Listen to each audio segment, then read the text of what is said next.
Hello, everybody. Welcome, Late Night Baltimore. This is your Late Night Baltimore host. And we are going to try to do a podcast here that is going to take on the argument that Biden was not only a better president than Trump, but vastly superior to Trump. And we're going to try to make the points, and we're going to try and make them fair.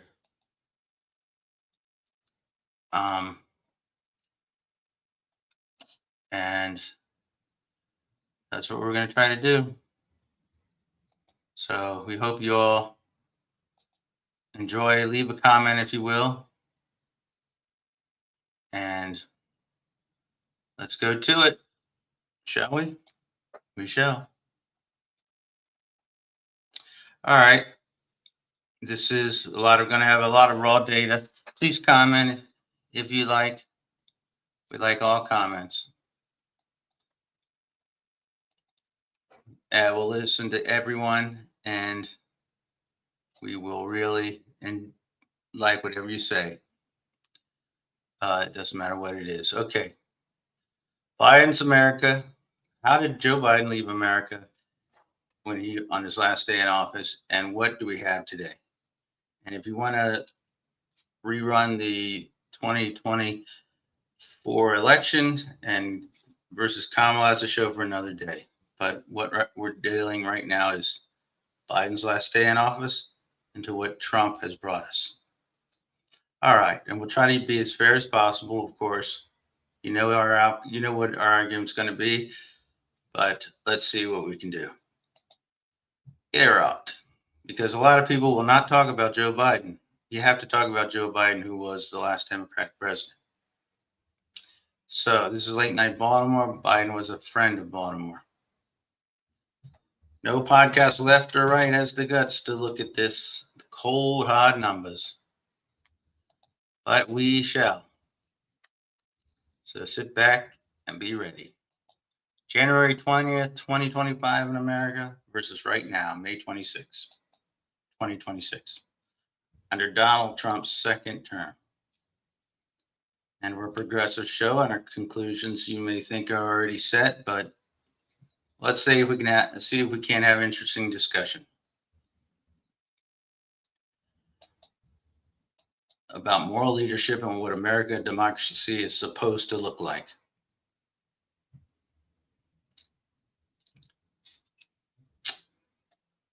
So let us go. All right. Overall, yes, we're going to say that things were vastly better under Biden. But we're going to keep it fair. We're even going to talk about the border on the one issue Trump loves to tout.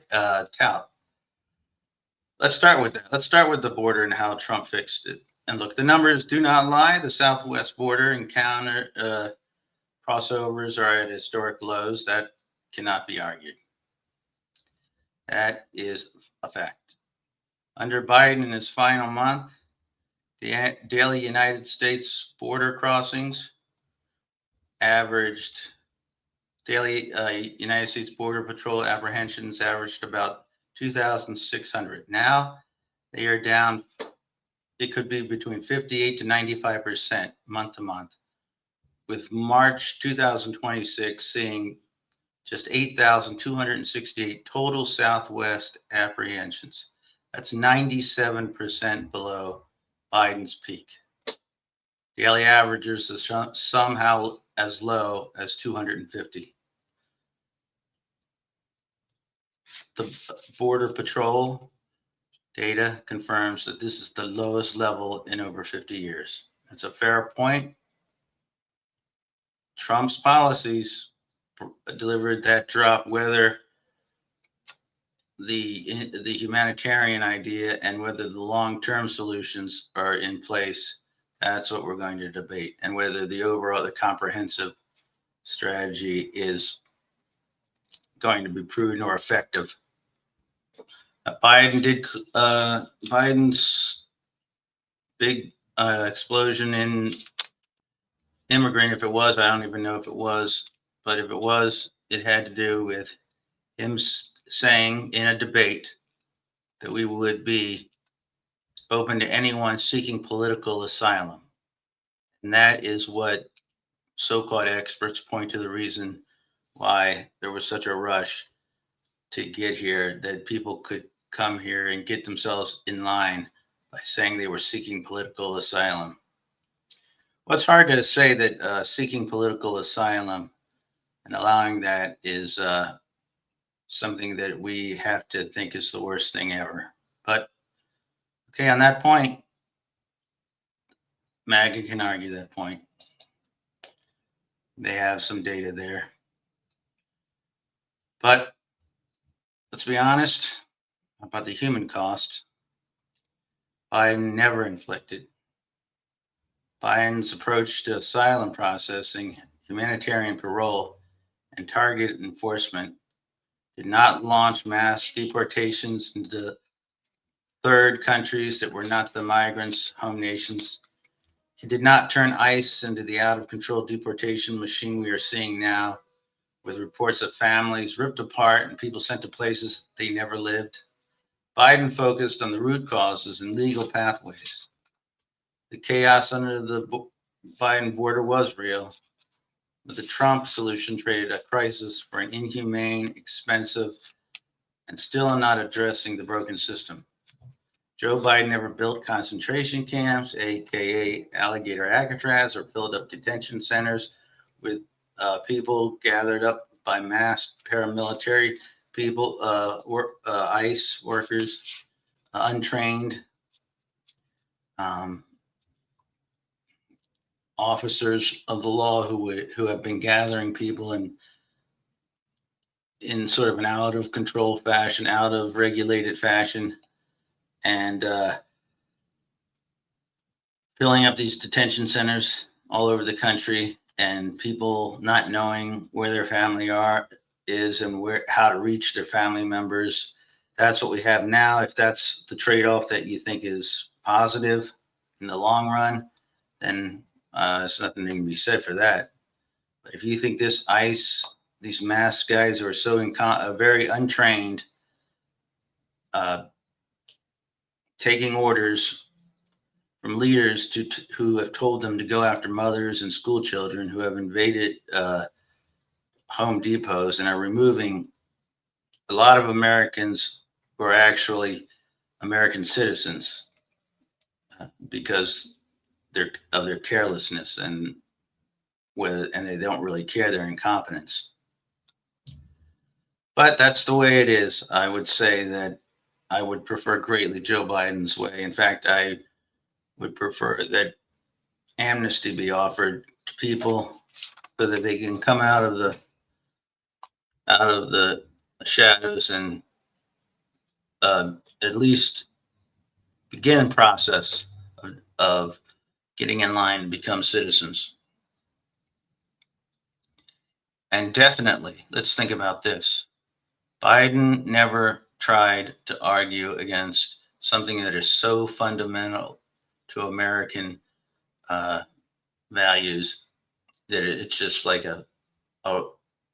just a pillar of everything we believe in, everything that every president pretty much has always believed in, the founding fathers believed in, was birthright citizenship.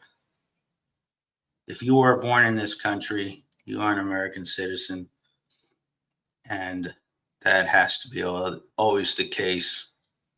That is what makes America great, and that is part of immigration policy and Trump pursuing the end of that birthright citizenship, so you can retroactively remove people from the country by saying that they never were citizens. So that has to be considered. All right, now let's move on to foreign policy. Biden's last day in office, America was the rock solid backbone of NATO. We were arming Ukraine to push back Russian aggression without a single American boot on the ground.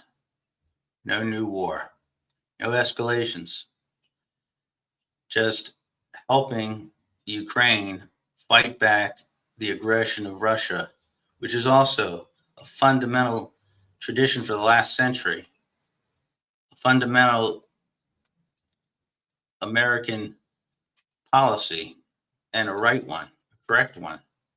The one that all these Republicans used to say made President Reagan, President Bush so great, and Margaret Thatcher. That's why those folks are supposed to be saints, because they're fighting Russian aggression. But for some reason, they don't. They're all of a sudden, just to be negative, and because of their cult love of Trump, they have to think they're sort of on the side of Russia and Putin, whether they say it or not. They're okay with Ukraine uh, being taken. Let's face it, even though they actually aren't. Okay. And also, Biden had to make the courageous choice that George W. didn't, President Obama didn't, and Trump definitely didn't, but said he was going to, of getting us out of Afghanistan. No other president had the fortitude to do it. It was no way you could win. There was no way it would go well. And it's no way you wouldn't take a huge political hit. But it was the right thing to finally do to end the 20-year involvement with Afghanistan. Now we look at today. Trump has started a war with Iran at the behest of Bibi Netanyahu. Trump threatened Iran's civilization will be ended if they do not comply with all the demands that he set forth. They haven't complied. In fact, as horrible as it is to think, America might actually be losing the conflict because of the price we are paying, and how the leaders that are now coming into Iran might even be more hardened in their hatred against America. All right, so continue. Remember the Venezuelan fishing boats blowing up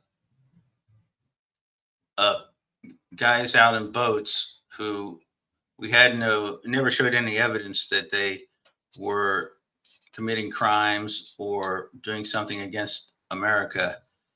But not only were these fishermen struck, they also did a double tap.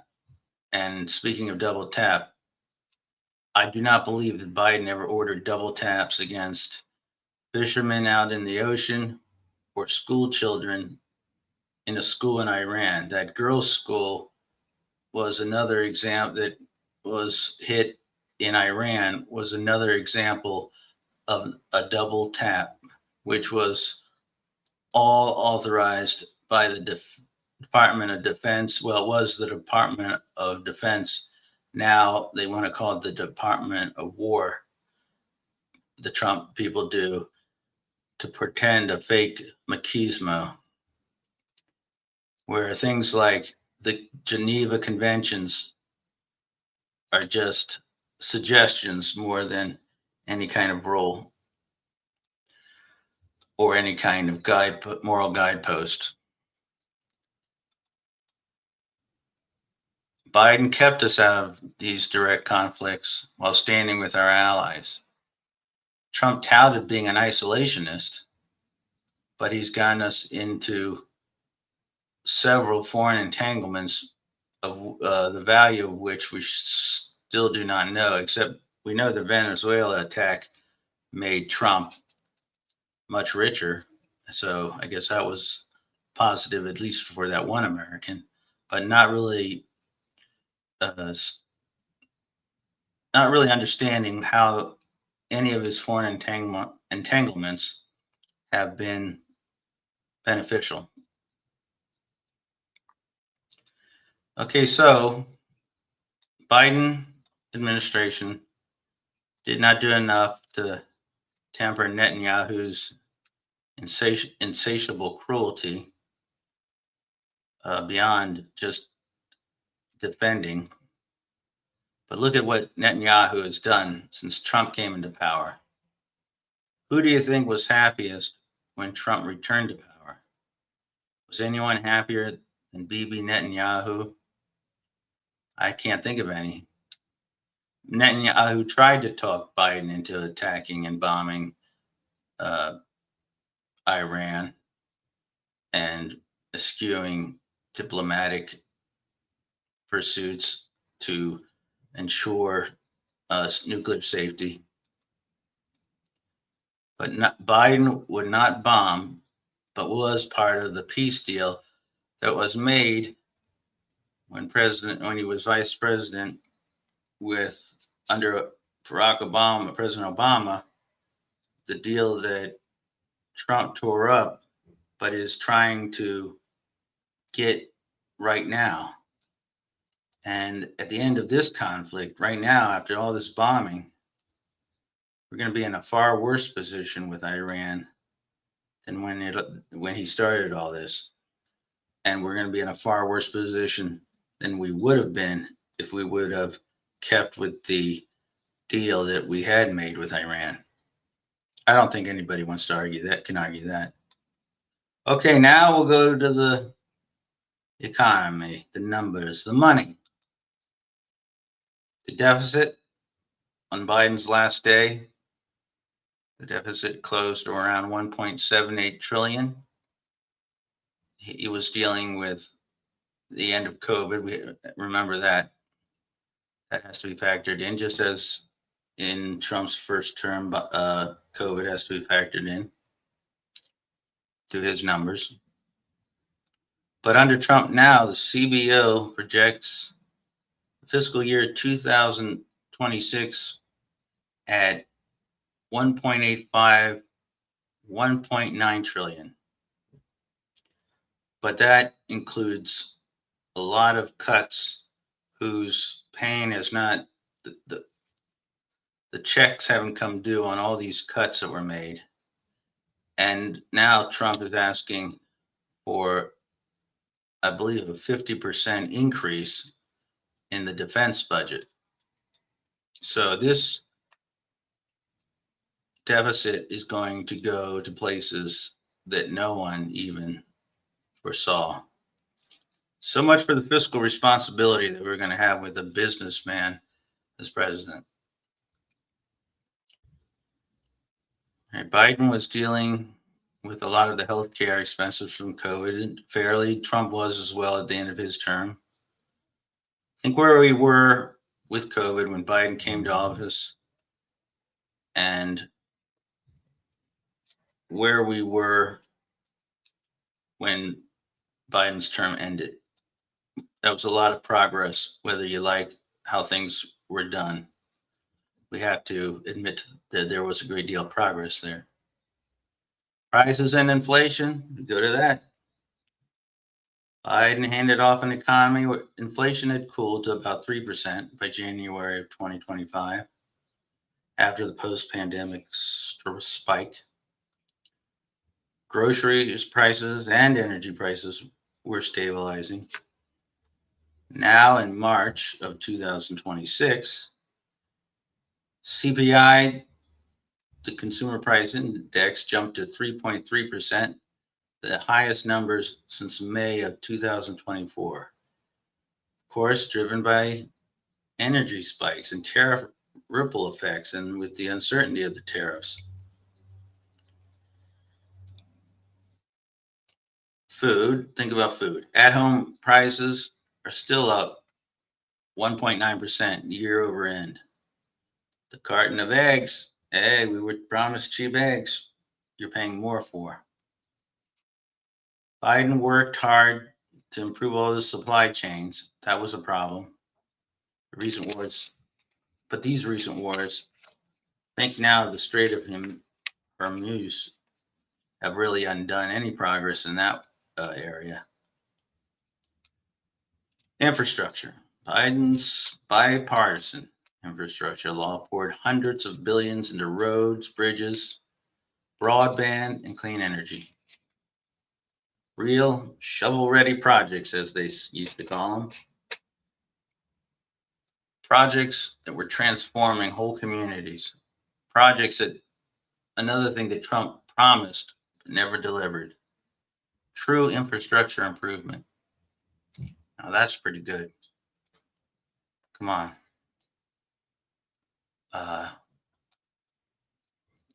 Trump was all talk when it came to infrastructure. Biden delivered a bill. And of course, we've gone away from all sorts of renewable energy progress. All we're going to have to pursue again is just delaying it, but it's a cheap way to get results in the short term to ignore energy policy, renewable energy policy, and clean air, clean environment, environmental protections. Trump is just doing everything he can to delay it. Okay, we're going to go talk about another area where Trump people like to say that he would dominate: the trading. On Biden's last full day, trading day, was January 17th of 2025.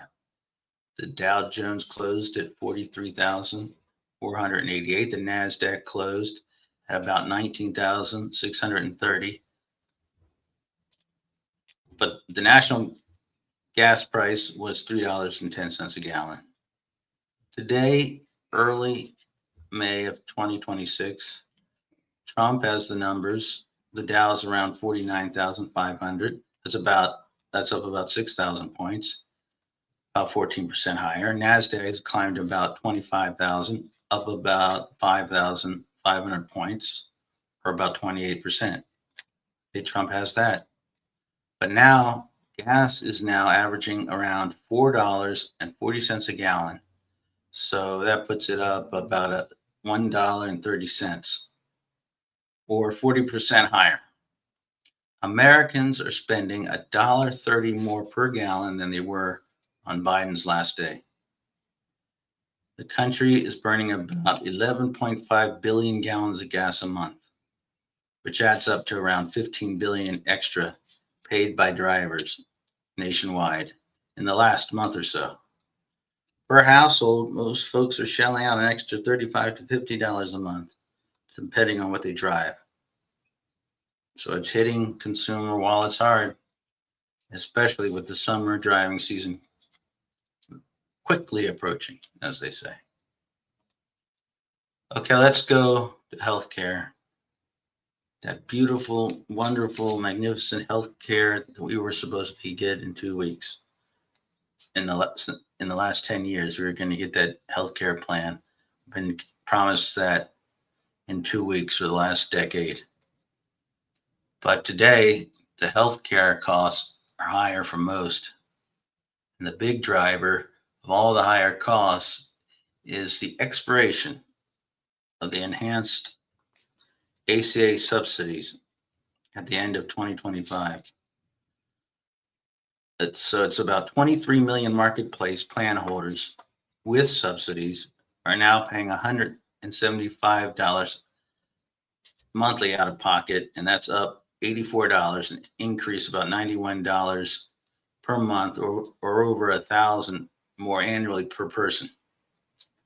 Multiply that across millions of people, and you're looking at several $billion extra nationwide every month just on those expenses.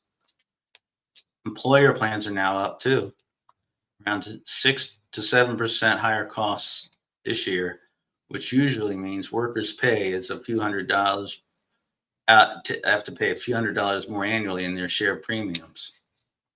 Bottom line, healthcare insurance is costing American households noticeably more now than on Biden's last day, especially if you buy your own plan. The subsidy cliff hit hard. Okay, let's go to other things like moral issues. USAID. Biden kept America as the world's humanitarian leader. Trump dismantled it, even though USAID has always been looked at as one of the more efficient cost benefit programs the government has ever had. Last year, the United States official development assistance budget dropped to less than 29 billion, down from 63 billion in 2024.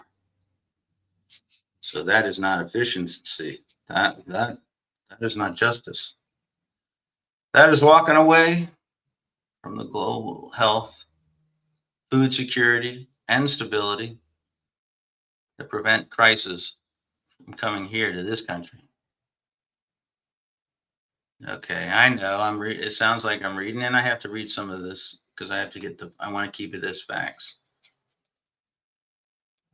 All right, Biden left us at a 4% unemployment percent, a steady GDP growth about 3% in his later years. Violent crime was dropping sharply from 2022 peak, and the declines were continuing through 24 and into 2025. Stock market is much higher now, but it was much higher than it had been uh, prior to Joe Biden taking office. And yes, a lot of that has to do with COVID, fairly. Unemployment today is about 4.3%. The GDP growth is slowed to 2.1% in 2025 and 2% in the first quarter of 2026. Crime is still falling. That's good. But the trend, let's be fair, the trend began under Joe Biden. Trump can have credit for not messing that up. You get credit for maintaining something positive, a trend that's positive. You get credit for that. The market is still volatile. There's big swings. Okay, well, let's go to another place where MAGA people would say that Trump uh, shows great superiority. It's an amount of communication, his speeches, his social media. Yes, he does a lot more speeches and he puts a lot more out on social media than Joe Biden himself did. And in press conferences, also talking to the press. That is all fair. His quantity is a great deal more. But he isn't delivering facts or truth or honesty with the American people. He's out there saying scary and harmful and destructive things. He bloviates in a way that Biden never did. He wins that. And if that's what you want in a president, just someone who yells a lot and says a lot of horrible things to a president who you could say was not out doing press conferences, and that's not a good thing. But Biden never threatened to end a civilization. And as far as access, Trump has restricted press access to the people, trying to bring in the people who he knows are going to favor him. Biden didn't do that, as far as I know. Biden never had to be removed from a war room because he was unable to control a temper tantrum. No generals in the Biden era, as far as we know, had to tell him that dropping nukes was something we could not consider. It was messy leaving Afghanistan, but it put an end to a forever war. And it took courage. History will credit him with that. We couldn't remain there. Trump's talked about going back. Okay, let's go to something else. The transition of power. Biden handled it about as smoothly as he could.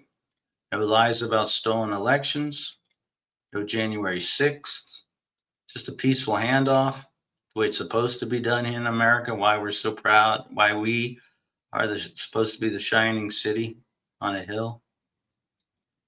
Biden did not spend the day of certification day in his office watching TV and rooting for an attack on the Capitol, the January 6th attack, which was an insurrection. And as a matter of fact, it was a successful insurrection in that it actually did delay the peaceful transfer of power because the constitutional procedure of certification was delayed for hours and done late into the night, hours after it was supposed to have been done.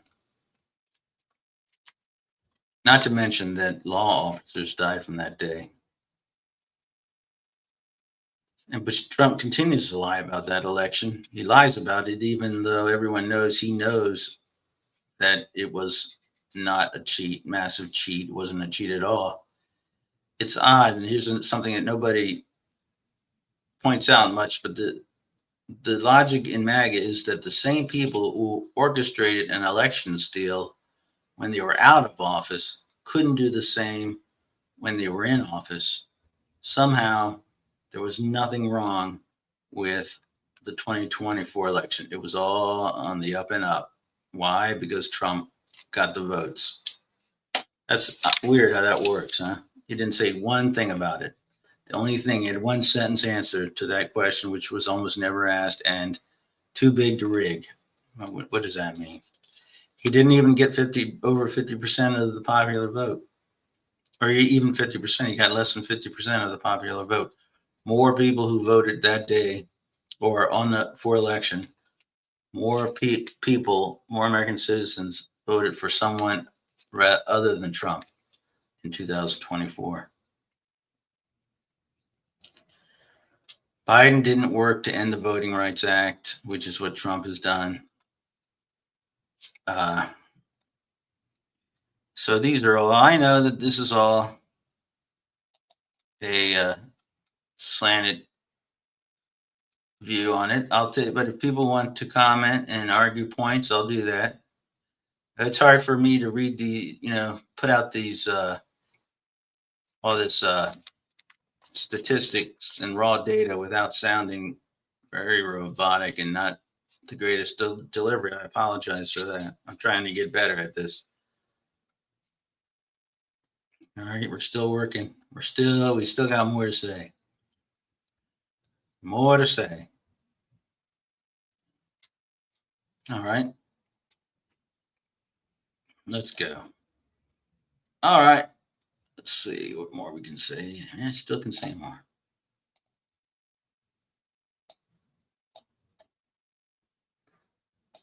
I'll check the comments too here in a second. Let me do this. It's unprofessional. That's what I am. No, I am professional, but not polished. Still working at this damn thing.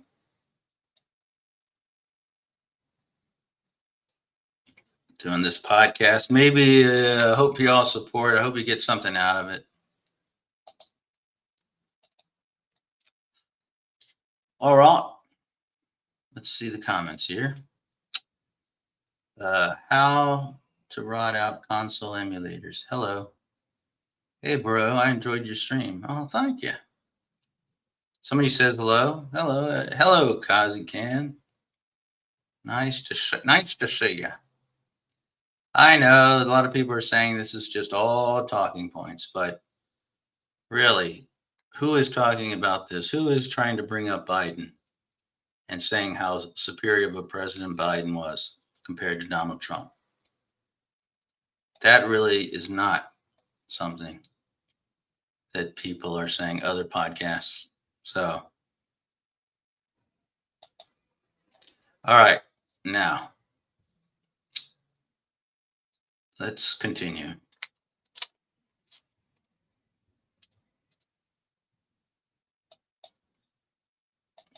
Biden himself did not try the stunt that Trump has done with Texas, the grab in Texas for more seats in Congress because he knows or he fears the results of midterms may not be to his liking. So he's trying to get more seats. And of course, Virginia, so Democratic or states with Democratic um,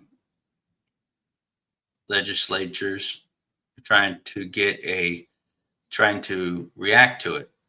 But of course, their reactions are being stopped by the courts, while Texas's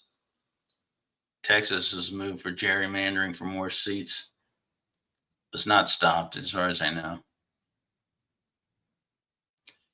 And speaking of being divisive, and we were, Joe Biden never sent National Guard people who were National Guard of one state, a red state, to be deployed into a blue state.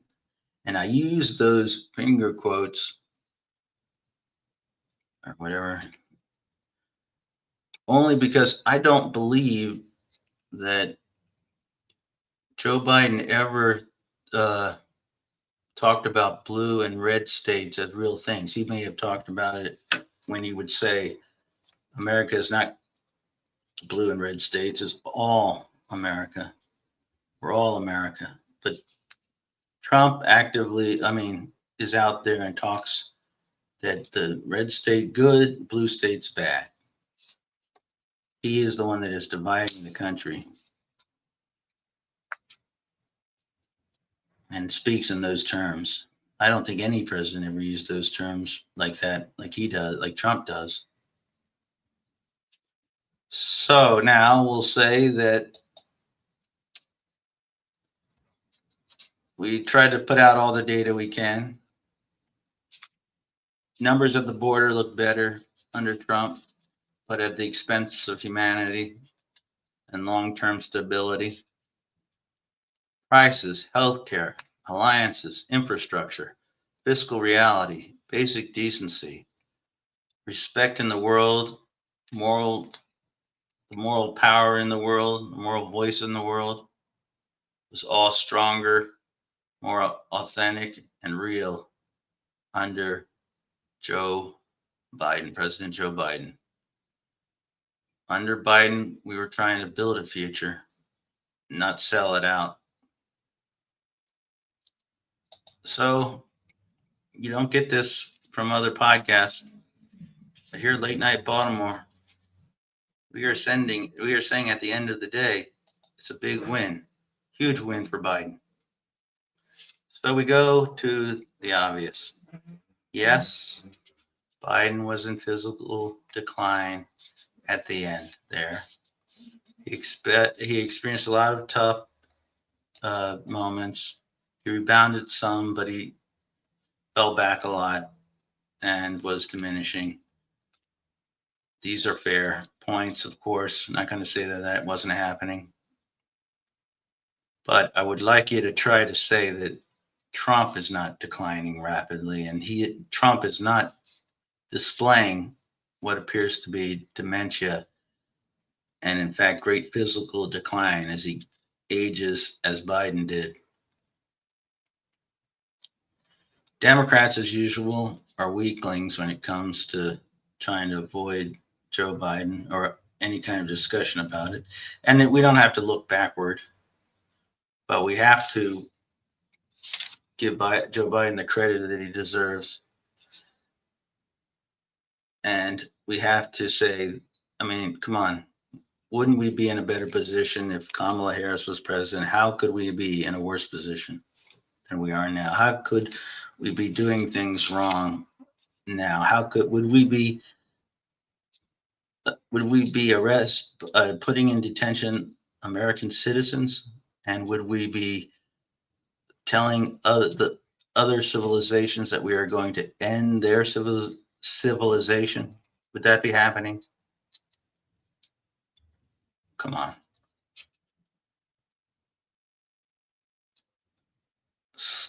And Donald Trump is still talking about Joe Biden, or Joe Biden being so sleepy, and he sure must have I mean, he sure made an impression on Donald Trump. Sleepy Joe. It'd be nice if Trump, who does fall asleep a lot in public and shites himself. I guess those are okay. Crooked Joe. Only Biden would be just as crooked. I mean, as to say, we'll get to that in a second. Trump's level of corruption. So Donald Trump has had to deal with a lot of some attempts on his life. That's horrible. Uh, wouldn't want that for anyone. It's deplorable. It is sick. But Biden had to deal with the same kind of things. And let's remember, as far as Donald Trump is always given credit for getting through these attempts, but no one brings up that Biden walked under the streets of Kiev next to Zelensky, out onto the streets while the sirens of bombing alerts were going on. No one ever remembers that. And when you have Trump compared to Biden, Trump calls a female reporter piggy because she asked a question he didn't like. Joe Biden got salty with a Fox reporter, Jeff Ducey, I think, and he later called and apologized for that said getting salty. Do you think Trump is doing that or has done that? Trump calls any media that is critical of him as fake. He never acknowledges a media as positive that has said anything critical about him. So let's look at it like this. Trump is a declining president in his faculties, physically, mentally. He appears to be dealing with dementia, the same charges that were on Biden.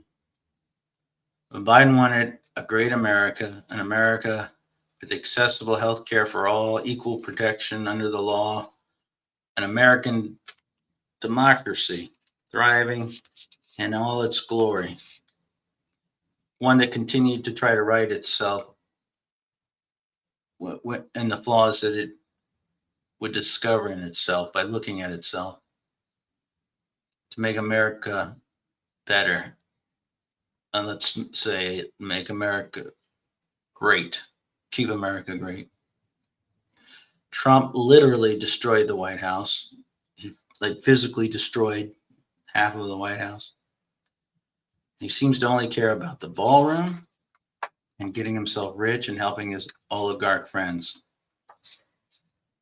His long documented social ties to Epstein are all part of the public record. He said a year ago, he said that the whole thing, all the files, all the information was all just a hoax created by Obama and Clinton.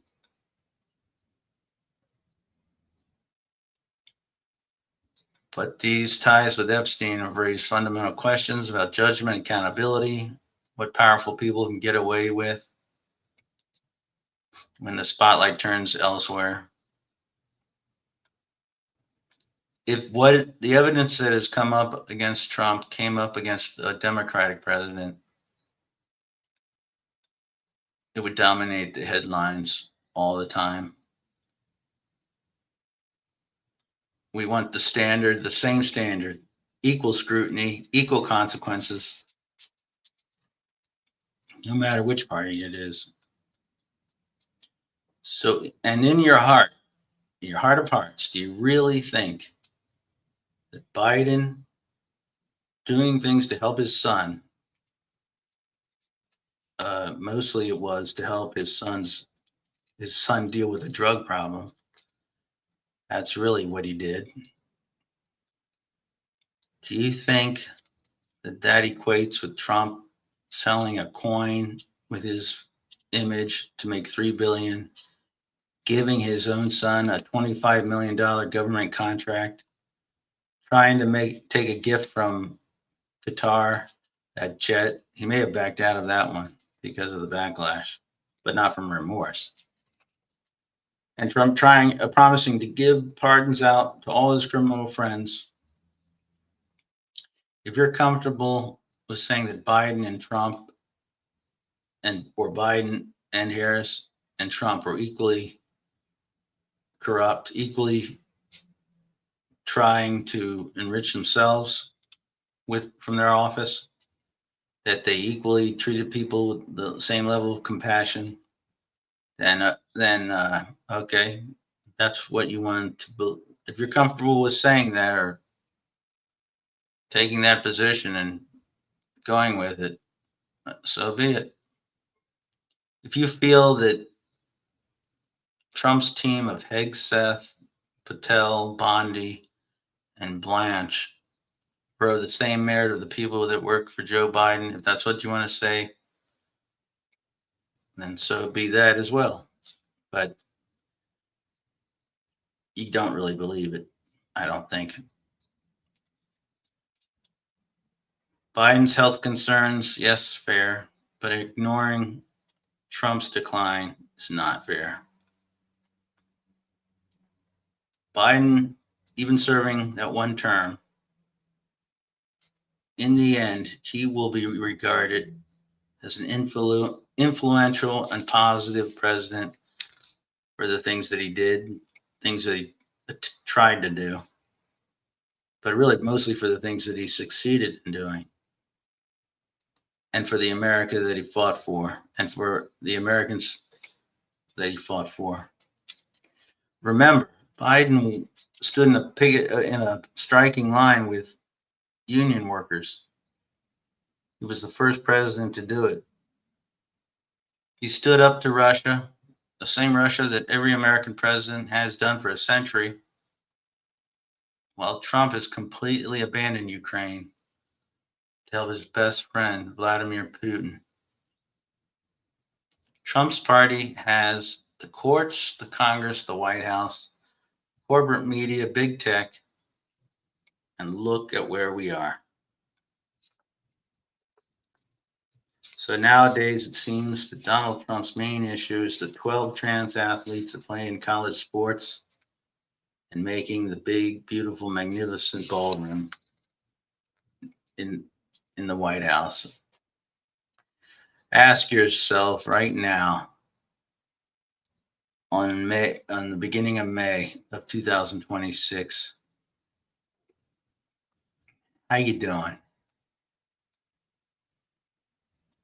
Okay, so gonna say it here. Biden wins, and it's not even close. And Harris would be a much greater president, better president, not even close. Now, at the end of this show, we often say the phrase F MAGA. Today, some of you might get this, some of you might not. The ones who get it, that's the ones, I think we'll all get this. But from this podcast, we're going to end the show with not F MAGA. We are going to say F Jake Tapper. Okay? All right, then. Okay, everybody. Please comment, like, subscribe, hate. Don't tell us what we're doing wrong, what we could be doing better. But we're getting out what we believe, and that means something. And we're hoping we're making a difference. right now it's important if you want to help candidates in the Democratic Party, you get to go to Act Blue to donate, and it's very easy to do, and it's very safe as far as cyber. I mean, it's cyber secure and all that. I found it to be completely safe, and I recommend it. So get out and do that, and keep fighting for the positive causes that you can, and keep living your life in a positive manner, trying to be kind, taking care of yourself and your family and your neighbors. Those are all easy things to say, hard to do. Okay, everybody, have a good time for Saturday. And go watch them Arizons. I believe they're playing the Yankees. I believe that's going to be on. It's on TV now, I think. Go do that. Sit back and enjoy the rest of the day. All right. We will speak to you next time from Late Night Baltimore. I will say, good Saturday night.